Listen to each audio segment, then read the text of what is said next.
If you're trying to decide between Udemy and LinkedIn Learning for online courses, I'll show you the key differences so you can choose the best one for your goals. Start by opening both the Udemy and LinkedIn Learning websites in your browser so you can switch between them easily.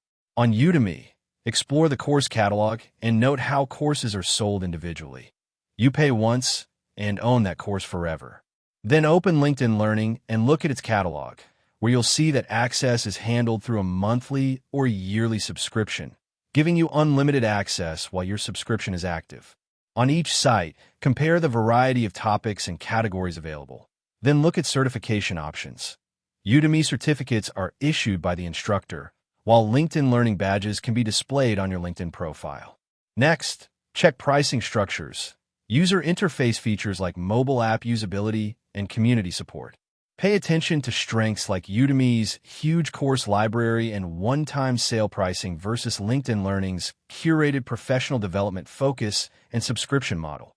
Now you know the main differences between Udemy and LinkedIn Learning and can choose the platform that suits your needs. Thanks for watching, and see you in my next video.